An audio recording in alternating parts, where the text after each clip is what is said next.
Boa tarde a todos. Sejam bem-vindos à conferência de resultados do primeiro trimestre de 2025 da West Wing. Aqui comigo para a apresentação, Marcelo Kenji, nosso CEO, CFO e DRI. Antes de começarmos, gostaria apenas de fazer um breve disclaimer. Essa conferência está sendo gravada e traduzida simultaneamente, e todas as perguntas devem ser feitas pelo chat. Pedimos que, ao enviar suas perguntas, se identifique com o nome e instituição que representa. Questionamentos de jornalistas podem ser direcionados à nossa assessoria de imprensa pelo e-mail imprensa@westwing.com.br.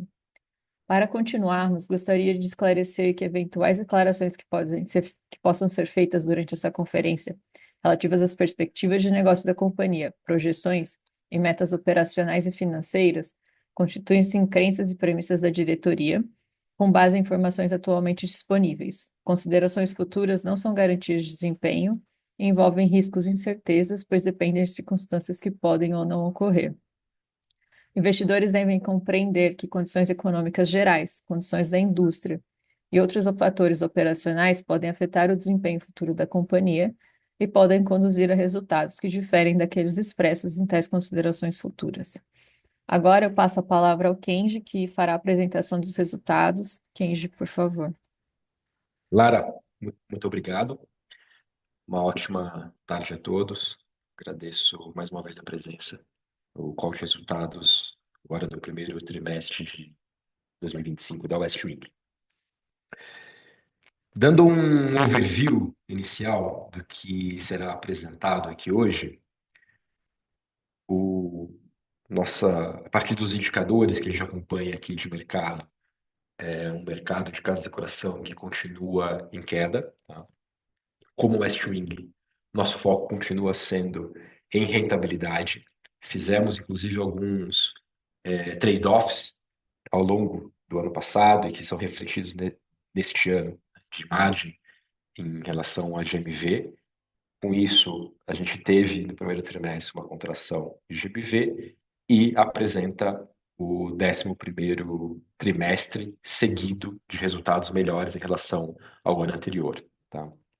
Que mostra aí bastante a coerência com o nosso foco, a nossa estratégia implementada ao longo dos últimos anos. Adicionalmente, falando aqui de imóveis, né, da nossa grande estratégia de destino de imóveis e private label, são duas frentes que continuam com crescimento e trazem com isso melhora de margem e melhora de ticket médio, tá? Nós também tivemos, ao longo desse trimestre, um fluxo de caixa recorrente melhor, mas tivemos um consumo maior por capital de giro em algumas frentes de crescimento e alguns trade-offs que fizemos também em relação à margem bruta, tá? Basicamente, esse seria o overview aqui do que será apresentado hoje. Começando, tá? Indo aqui para o nosso primeiro slide, falando um pouquinho sobre o GMV. O gráfico da direita é um gráfico que base 100, tá? A partir ali do primeiro trimestre de 2019. Ele traz na linha de cima o nosso desempenho, o West Wing, e na linha de baixo o desempenho do mercado, acompanhado aqui através das buscas por itens de casa e decoração no Google, tá? O que a gente observa aqui é a manutenção, tá? Da nossa maior elasticidade em relação ao mercado. Acho que isso acontece em todo esse período acompanhado aqui e se mantém para agora. Nós temos um mercado em queda nesse último trimestre e a nossa queda é acentuada em função principalmente desse trade-off que eu mencionei em relação à margem, tá? Basicamente, isso já foi dito aqui em diversos calls anteriores, só relembrando, é que nós tivemos uma retirada de itens do nosso portfólio que apresentavam margem de contribuição 2 negativa, isso já no segundo semestre do ano passado, e para trazer em bases comparativas aqui, seria necessário retirar esse efeito, porque no primeiro trimestre de 2024, esses itens ainda faziam parte do nosso portfólio, tá? Então, isso que explica essa, é um dos fatores, né, que explica essa queda do GMV no primeiro trimestre. Acho que é importante também trazer que para frente aqui, né? Falando dos próximos trimestres, a gente segue com bastante foco em alguns projetos específicos de crescimento de GMV. Tá? O Private Label é um deles, continua sendo relevante, e um- uma estratégia para conseguir aumentar um pouco o nosso sortimento sem aumento de complexidade. Tá? Explicando um pouquinho melhor essa frente, tá? O que está por trás aqui é a gente ser capaz de capturar um pouco mais de valor sobre a nossa base atual de consumidores e usuários da plataforma, fazendo esse aumento de portfólio, seja em marcas fornecedores que a gente já trabalha, seja através de novas marcas. A grande diferença é a gente conseguir aproveitar o nosso diferencial competitivo, tá, de curadoria, usando bastante tecnologia, tá, para conseguir aumentar esse portfólio associado a uma autonomia maior dos nossos fornecedores e parceiros, tá? O que, sem dúvida nenhuma, vai trazer uma complexidade muito menor para o nosso time West Wing. Então, é uma somatória de alguns projetos que ao longo do próximo trimestre e ao longo do ano a gente vai revelando aqui aos poucos conforme eles forem executados, mas só para deixar claro um pouco o caminho que a gente tem seguido aqui em relação ao GMV e ao crescimento. Indo para o segundo, né, que seria o Private Label, e aí tem um slide aqui específico para ele, a gente, olhando para o gráfico da direita, a gente cresceu em 1,7 pontos percentuais a nossa participação dessa linha dentro do negócio. É uma linha que representa aí já chegando próximo aí de quase um quarto do que a gente vende na Westwing. Acho que é importantíssimo destacar que dentro desse crescimento a gente tem um crescimento de quase 12 pontos percentuais de imóveis no primeiro trimestre de 2025 em relação ao ano anterior, né? E que, sem dúvida nenhuma, aumentar esta linha, principalmente em imóveis, é algo que traz muito mais rentabilidade para o negócio em relação à margem um e margem 2 e também diferenciação, porque a gente consegue trabalhar com produtos que são exclusivos da nossa linha de private label. E acho que um outro ponto relevante para trazer aqui é nós, neste momento, e com o crescimento dos últimos anos dessa linha de private label, nós nos encontramos num cenário em que a nossa coleção está muito mais madura, né, e se torna até mais relevante em números absolutos, em número de SKUs, em portfólio. A gente, ao longo dos últimos anos, tem acertado consistentemente a mão, né, nessas coleções, graças a todo o trabalho de curadoria feito pela nossa equipe, e com uma ótima aceitação pelo mercado. Então, é uma linha madura e ainda mais relevante. O nosso plano aqui, sem dúvida, é de continuar acelerando, tá, essa linha. É importante ressaltar que é um crescimento com muita preocupação em assertividade e manutenção de curadoria, tá? Então, isso é o que nos garante aí a preservação da saudabilidade do nosso estoque e a manutenção do nosso posicionamento, tá? Dos nossos diferenciais competitivos. E que, junto com esse crescimento, num momento muito oportuno, a gente começa a identificar algumas oportunidades em novas vias e novos canais de venda para essa linha de private label. Então, sem dúvida, temos uma projeção de crescimento representativa para os próximos meses, para este ano, em private label e início de 2026, e muito focado pela maturidade dessa linha e pelas oportunidades identificadas de novas vias e novos canais de venda, tá? Dando uma passada para o próximo tema, falando um pouco em marketing, queria destacar, primeiro, olhando o gráfico da direita, primeira barra aqui, primeiro trimestre de 24 e a última barra, primeiro trimestre de 2025. Olhando a linha em cima do gráfico, a gente tem um aumento de um ponto percentual no nosso investimento de marketing, tá? Isso se deu basicamente por um aumento no share de mídias pagas, né? Dentro deste resultado, nós temos uma entrega de um ROI, né, de um retorno sobre investimento, 30% maior nesse mesmo período, do primeiro trimestre de 25 para o primeiro trimestre de 24. Então, nós encontramos algumas vias importantes de crescimento e com bom retorno nesse investimento de marketing. Isso foi utilizado ao longo desse primeiro trimestre. Uma série de aprendizados foram gerados em relação a isso. E o reflexo, no final, a mídia paga, ela acaba ganhando um share maior e por isso que o percentual aumenta. Tá? O que a gente já começa a desenhar, e acho que até cheguei a comentar isso uns dois calls atrás, sobre esse ciclo, né, de investimento em marketing. Marketing e o contexto e o mercado como um todo são muito dinâmicos. É papel fundamental dessa área a gente testar o tempo todo coisas novas. Então, na minha visão aqui, faz parte do dia a dia dessa área, encontrar caminhos novos, investir, testar, funciona, absorve, tira aquilo que não está funcionando, e esse ciclo vai acontecendo mês após mês, trimestre pós-trimestre. O que a gente está olhando aqui? Comparando agora já primeiro trimestre de 25 com o terceiro trimestre de 24, eu estou excluindo aqui o quarto trimestre, porque ele tem Black Friday aqui no meio. Então, comparando primeiro trimestre com o terceiro de 24, a gente já percebe uma leve queda. Tá? Isso por quê? Porque no final agora do primeiro trimestre, já tendo alguns aprendizados importantes, a gente já começou um movimento de otimização desses investimentos e que seguiu e segue com bastante força agora no segundo trimestre. Basicamente, o que a gente faz aqui é coletar e capturar tudo que a gente aprendeu nesse movimento do primeiro com essas vias de investimento com ROI muito melhor, né? E começa a voltar a dar mais espaço para o desempenho do nosso marketing orgânico. Eu vou falar um pouquinho dele no próximo slide.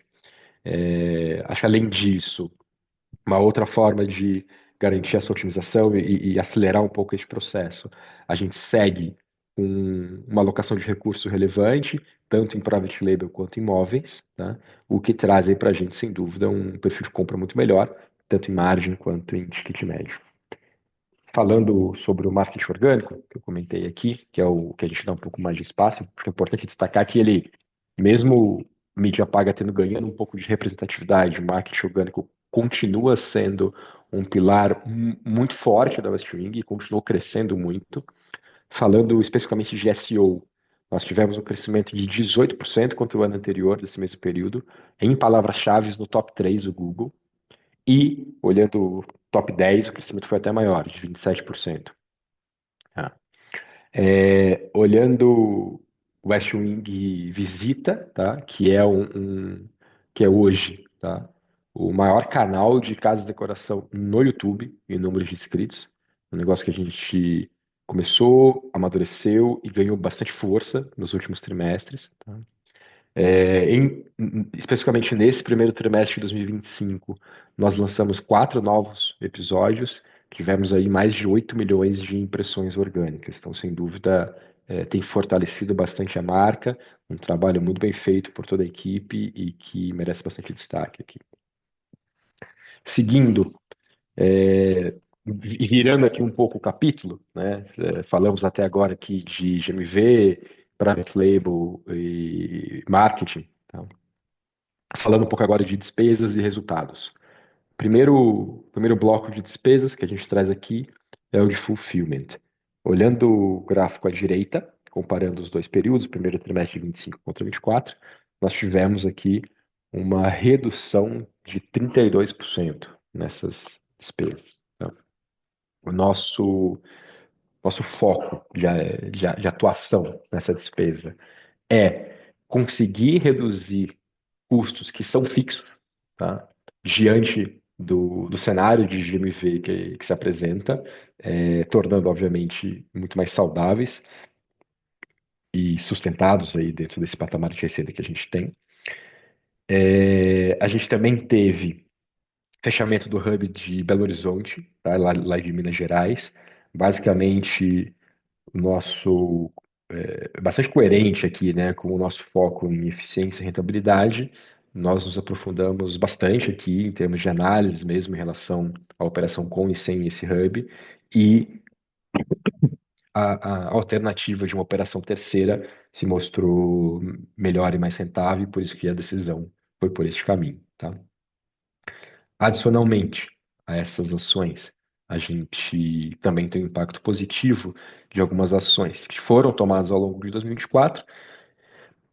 E acho que é importante destacar aqui algumas novas ações já foram implementadas no final do primeiro trimestre de 25 e que tem algumas outras relevantes sendo implementadas e em execução no segundo trimestre, que a gente volta a trazer novidade aqui no próximo call de resultados.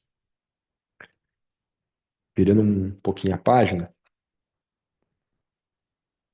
basicamente, como conclusão, né, como resultado do que eu trouxe até agora, e acho que aqui vale bastante destaque, nós, primeiro, tomamos uma decisão e fizemos um trade-off de GMV por margem bruta, tá? Escolhendo ali a retirada de alguns itens e optando por uma série de outras ações.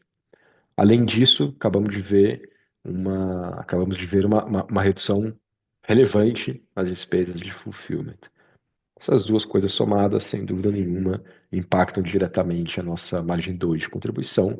É uma margem que sai de 6 pontos, 6%, né, em relação ao net sales aqui, para 14%. Então, ela mais do que dobrou o resultado. Olhando em valor absoluto, tá, é exatamente muito perto disso, quase o dobro de resultado, de 2,4 para 4,6 milhões, o crescimento aí de 91%. Como consequência de todas as ações realizadas no ano passado e ao longo deste ano. Abaixo da margem 2 de contribuição, SG&A. Tá? Nosso SG&A total reduziu 25% ano contra ano, tá? No primeiro trimestre. E a gente normalmente traz aqui os números excluindo lojas e excluindo one-offs, né? Então, fazendo esse movimento, ainda assim a redução ela é bem significativa, ela é uma redução de 15%, de 15,9 para 13,4 milhões. Mais uma vez, acho que aqui reflexo de algumas ações realizadas ao longo de 2024, tanto em OPEX quanto em personnel. E também importante destacar que alguns ajustes adicionais já foram implementados no finalzinho do primeiro trimestre e agora no início do segundo trimestre, e que, sem dúvida nenhuma, trarão ganhos adicionais aí nos próximos períodos que a gente reporta adequadamente aqui nos próximos calls. Tá bom?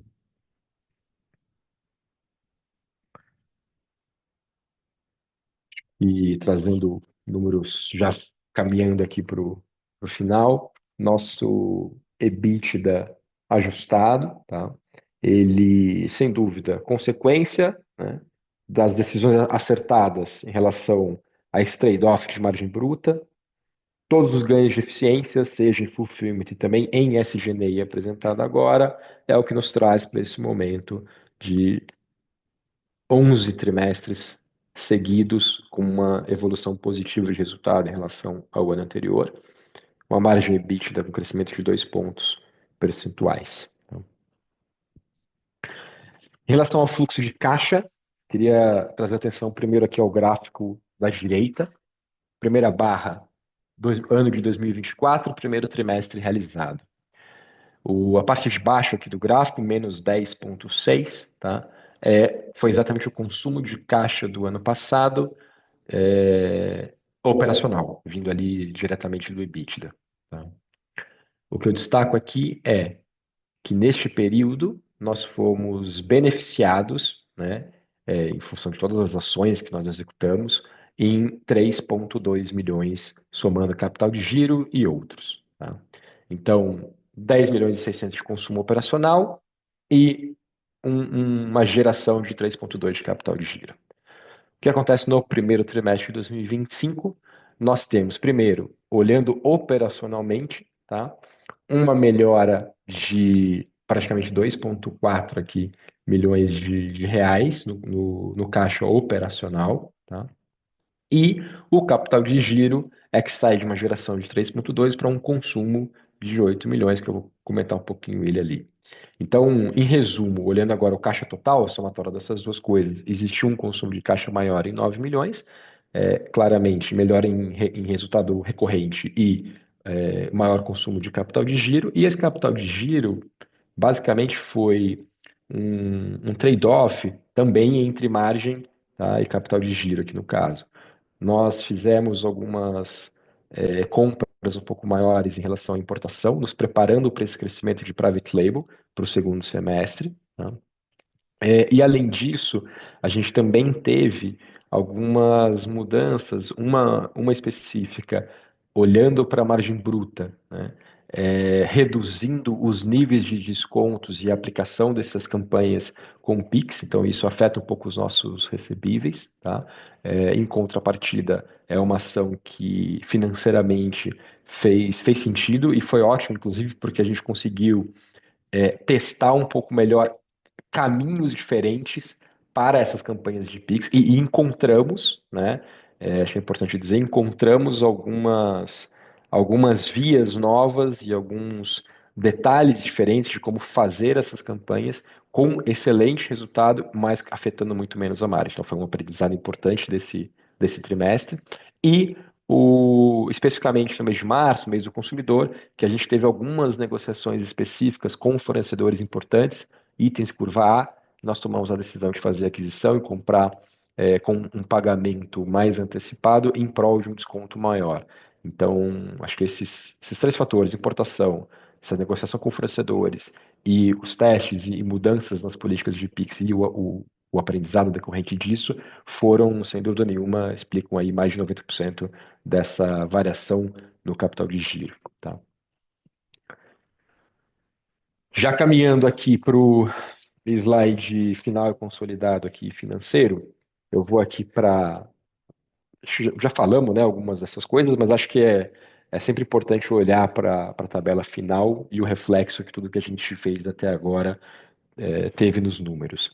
Eu vou destacar aqui na tabela do lado direito, vamos começar navegando aqui embaixo, né, olhando primeiro o nosso EBITDA ajustado, tá, que é um EBITDA que tem um resultado quase 23% melhor em relação ao período do ano anterior, os 2 pontos de ganho de margem, EBITDA, e um resultado líquido mais de 40% melhor, 10 pontos melhor em relação a esse mesmo período. Essa melhora de resultado aconteceu, primeiro, voltando lá para o começo da tabela, olhando receita líquida e margem bruta, fica evidente aqui o trade-off realizado de receita e de margem, então a gente tem uma queda de 16%, mas com um aumento de 1,6 pontos de margem bruta, tá? Num terceiro momento, a gente tem todos os ganhos de eficiência e produtividade, então o fulfillment com uma redução de 32%, ganho de 6 pontos, SG&A com uma redução de 25 e ganho de 5 pontos, né? O resultado dessas primeiras linhas já traz de imediato ali na margem 2, que foi o nosso grande indicador foco aqui de rentabilidade em boa parte das ações tomadas, traz aqui o crescimento de 91%, então praticamente dobrando aqui o resultado da margem 2 de contribuição, saltando aqueles 8 pontos percentuais que a gente comentou no começo. Então a gente olha ali embaixo, né, os resultados de EBITDA, resultado líquido, com crescimentos expressivos, 11º trimestre seguido de melhora de resultado e, olhando ali em cima, o ganho de margem bruta, que é já o terceiro trimestre seguido em que a gente consegue apresentar melhora também dessa margem bruta, mostrando aqui o resultado coerente com todas as ações executadas até o momento. Como apresentação, eu encerro por aqui e damos agora início e abrimos aqui para eventuais perguntas que todos têm. Obrigada, Kenji. Lembrando que para nos mandar perguntas é só escrever no chat.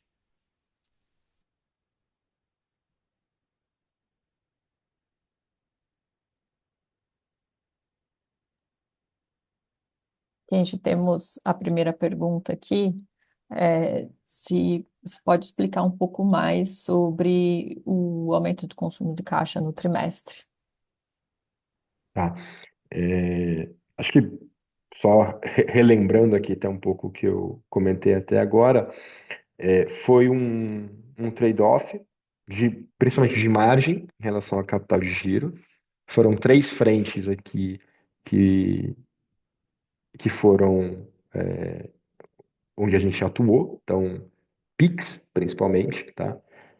Diminuindo a participação e o share de Pix, dando um desconto menor, incentivando menos o Pix e preservando margem.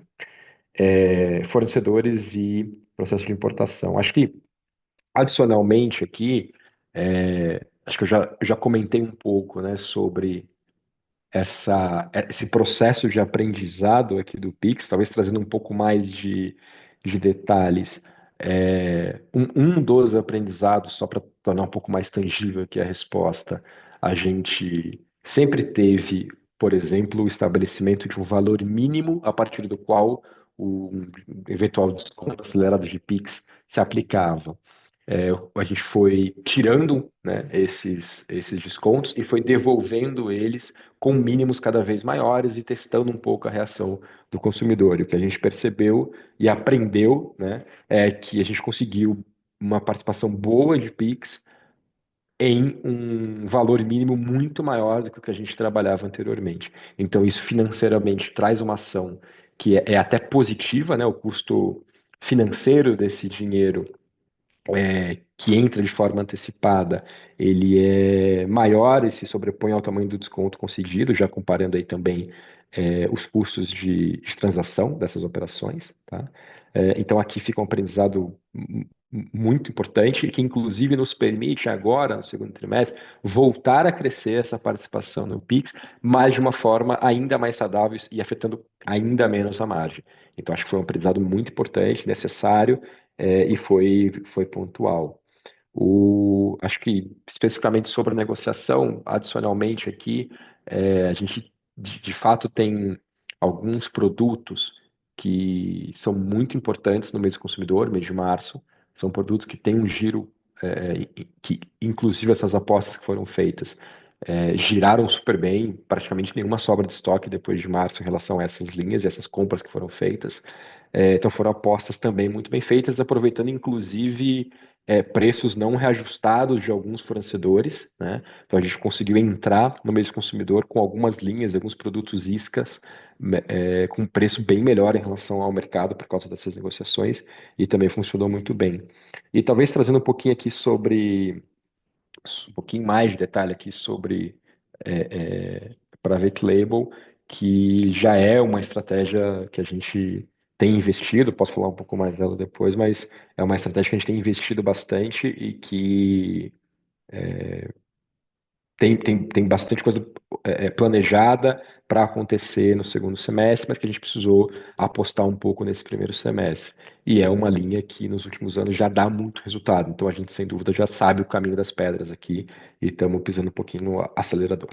Acho que é isso, Lara. Obrigada, Kenji. Temos uma segunda pergunta aqui que diz: queria entender um pouco mais sobre o impacto da unificação das plataformas. A queda do GMV agora no início do ano pode ser algum efeito da unificação? E também queria entender sobre os principais resultados desse movimento. Tá, sobre a queda de GMV, acho que tem uma somatória de vários fatores, né? Primeiro, sem dúvida, mercado. O mercado está em queda, ponto. Então, acho que isso a gente sempre teve uma elasticidade maior, a gente sempre sofre nesse momento e se beneficia quando ele volta a crescer. Então, mercado é um fator importante. Unificação das plataformas teve impacto, sim, né? Acho que a gente até comentou um pouco disso no quarto trimestre. Ele ainda afetou um pedaço do primeiro trimestre, sem dúvida, tá? Então, é um tem uma participação desse projeto também nessa queda, mas sem dúvida nenhuma, a decisão da retirada dos itens que tinham margem de contribuição 2 negativa foi o maior efeito, tá?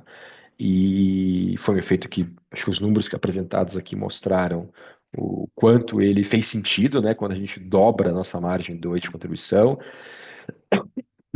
E talvez uma informação que não tenha trazido aqui é que se a gente retira, por exemplo, esse efeito, junto com aquele efeito de escoamento de estoque, né, que também foi muito agressivo no ano passado, porque o nosso estoque ainda estava terminando de ser escoado para ficar mais saudável, o que não tem mais esse ano, tá? Esse ano a gente já está com estoque saudável já há bastante tempo, então não tivemos essas frentes agressivas de escoamento. Tirando esses efeitos, a gente tem aqui uma queda de MV de muito próximo de 3%, que é exatamente a queda do mercado, tá?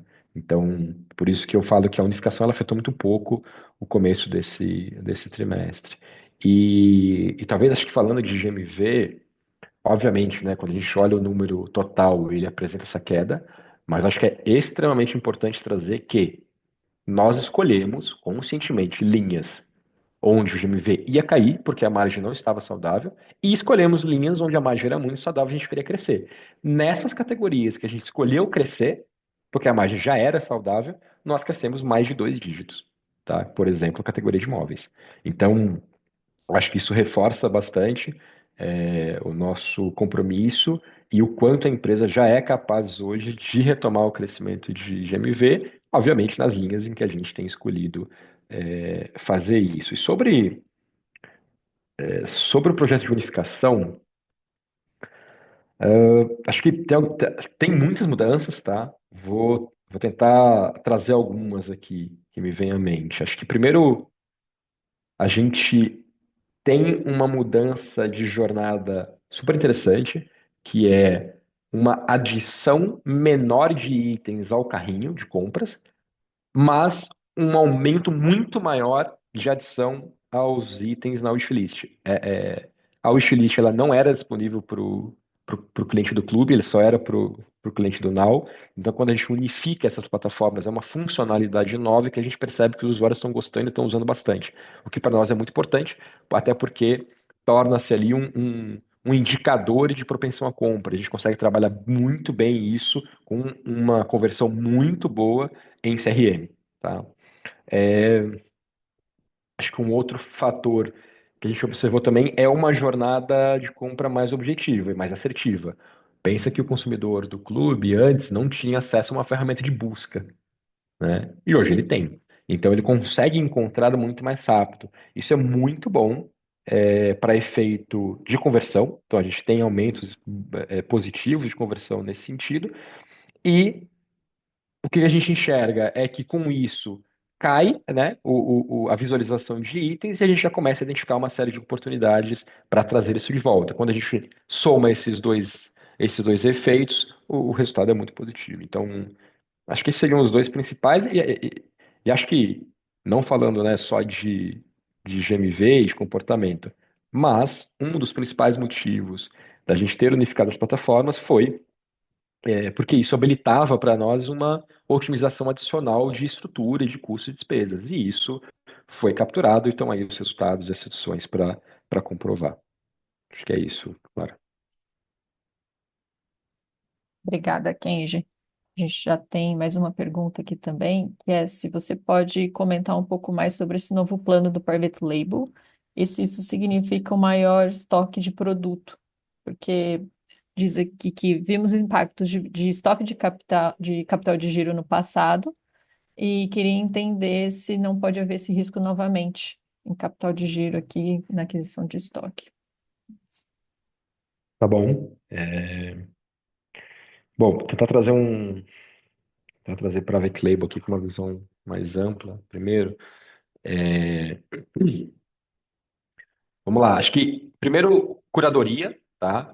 Sem dúvida, as apostas que estão sendo feitas em private label são apostas que se beneficiam, né, muito e nascem da nossa grande competência e diferencial competitivo aqui de curadoria de produto. Nós estamos focando em itens de maior valor agregado, que é onde a gente enxerga que a nossa curadoria se aplica melhor, tá? A gente tem uma inteligência, tá, de sortimento na escolha desses SKUs, então, desde optar, obviamente, por item de curva A, tá, a gente identificou uma série de oportunidades em termos de posicionamento de preço e qualidade. Então, tem uma série de gaps no mercado de tipos de produtos específicos, num determinado range de preço, numa determinada qualidade que está carente no mercado e que a gente trabalha muito bem, que a gente tem uma curadoria boa e que a gente tem um público que consome. Então, aqui é um outro item importante obviamente, que a gente conseguiu equalizar muito bem aqui todos os mínimos de compra obrigatórios aqui para fazer os pedidos do que for importado e do que for nacional, às vezes também tem um pouco essas limitações. Então a gente conseguiu casar isso muito bem, né? Acho que é importante trazer que a gente tem não é tão antigo, é um pouco mais recente, né? A gente tem uma área nova de planejamento e demanda. Então, todos os movimentos que foram feitos ao longo dos últimos 2 anos de redução de estoque e de melhora dos nossos dias de estoque foram feitas junto com essa área, partiram e nasceram com essa área. E é uma área que, depois de ter feito toda a redução que era necessária e tornar o nosso estoque mais saudável, é a área responsável em manter esse estoque saudável daqui para frente. Então, todo esse movimento foi construído a muitas mãos aqui internamente. A gente tem uma série de comitês estabelecidos internos, né, que avaliam todas as oportunidades de novos produtos para garantir que tudo aquilo que está nascendo, né, ele nasce com já com um planejamento muito saudável. Então, e até todas essas reduções de estoque que foram feitas, né, desses estoques que não eram saudáveis, foram reduções que a gente conseguiu com isso, inclusive abrir espaço, né, em OTB, em oportunidade de compra ali, para esses novos itens. Então, a gente opera hoje, inclusive, com dias de estoque que está um pouco abaixo, tá? Exatamente porque a gente queria abrir espaço para essas oportunidades de itens de private label que trazem muito mais posicionamento, exclusividade, imagem, curadoria, enfim, eles trazem muito mais, faz muito mais sentido a gente ter estoque desses itens do que qualquer outros itens. Então, acho que isso foi uma mudança muito importante. Só para entender um pouco o time, né, e até super coerente aqui com o que a gente explicou no fluxo de caixa, é um desenvolvimento que foi feito desde o final do ano passado, no começo desse ano, tá? É um planejamento novo, estratégico, muito mais estruturado de private label. Essas importações devem começar a chegar agora no segundo semestre, tá? E alguma coisa já com vendas no terceiro trimestre, mas muito forte ali para Black Friday e para boa margem, com boa margem para a gente poder trabalhar ali na Black, garantindo uma margem boa, né, mesmo após descontos, e com um bom estoque ali para o quarto trimestre e pro começo do ano que vem. A gente, acho que talvez, Private Label adicionalmente aqui, as últimas semanas e mês aqui, a gente tem trabalhado com bastante força aqui também em novas collabs, novas parcerias, coisas com marcas, coisas com nomes importantes, sempre em um desenho que faz muito sentido para o negócio e que a gente consegue um ganha-ganha para os dois lados. Então, algumas novidades aí devem aparecer a partir de agora em relação a essa frente. Acho que de private label seria isso, para. Obrigada, Kenji. A próxima pergunta que a gente tem aqui é como que tem se desenvolvido a parceria com os especificadores e se a gente vê essa parceria sendo relevante em GMV. Legal. Olha, a gente, a gente já há algum tempo, mais de ano, talvez, a gente começou um movimento mais forte, né, nesse sentido. Hoje, uma fotografia do que nós temos hoje. A gente tem um programa voltado a especificadores em loja, que funciona super bem, tá? Nós lançamos recentemente uma nova forma de interagir com esses especificadores, que é online. Então a gente tem um programa online agora que funciona e que começou super acelerado, com resultados bem acima do que a gente esperava no começo dessa operação. E agora a gente está aprendendo, acelerando e crescendo com ele. Nós temos as parcerias que são extremamente relevantes com redes muito importantes, as maiores do Brasil aqui em termos de quantidade de arquitetos e designers de interiores. Então, são redes que trazem uma volumetria muito significativa de projetos e especificações dos nossos produtos. E, além disso, a gente tem o Westwing Design, né? O Westwing Design que é a nossa frente de prestação de serviço, é a nossa curadoria Westwing dentro da casa do consumidor, ajudando a desenhar um ambiente, uma sala, um quarto, enfim, é, para esse consumidor final. Então, essas quatro frentes, elas têm ganhado muita força ao longo dos últimos trimestres aqui, tá? É, esse crescimento, ele, sem dúvida, para 2025, a gente tem uma projeção é, que já tornaria isso bem mais relevante para o negócio, né? Porque são vários programas e todos eles entrando em fase de maturação e crescimento importante aqui. Então, sem dúvida, continua sendo uma frente boa e acho que a gente já começa a ver uma relevância maior em GMV vinda desses programas. A gente tem que continuar acelerando cada um deles. Acho que é isso. Ótimo, obrigada, Kenji. Lembrando a todos que para nos enviar perguntas é só escrever aqui no chat.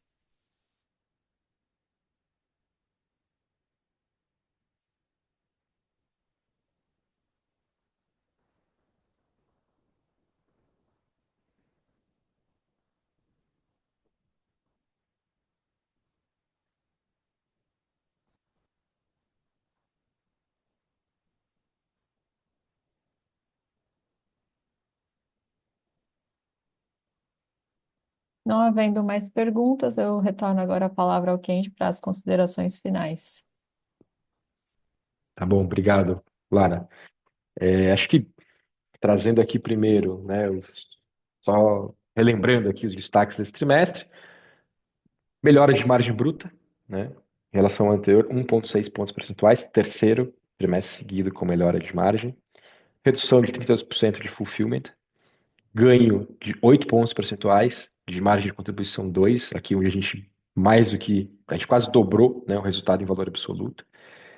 SG&A, tirando aqui o conceito ex-lojas e sem one-offs aqui, uma redução de 16%, melhora de 2 pontos na margem EBITDA, lembrando que 11 trimestres seguidos com melhora de margem em relação ao ano anterior e 11 pontos de margem líquida a mais no trimestre. Acho que os números deixam bem claro que o nosso foco continuar sendo em rentabilidade e alcançar o break-even do negócio. Tá?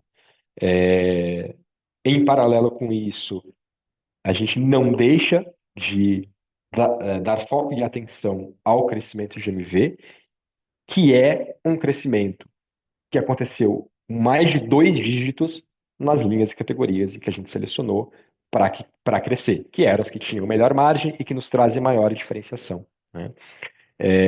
Acho que tudo isso, resultado forte aí de todas as ações executadas, dos 24, e muitas ações que a gente já começou e já executou em 2025 e que continua executando agora, principalmente nesse segundo trimestre, tem bastante coisa nova acontecendo, resultados por vir aí nos próximos trimestres. Acho que é isso, Lara. Obrigado. A conferência de resultados da UFMG está encerrada. Agradecemos a participação de todos e boa tarde.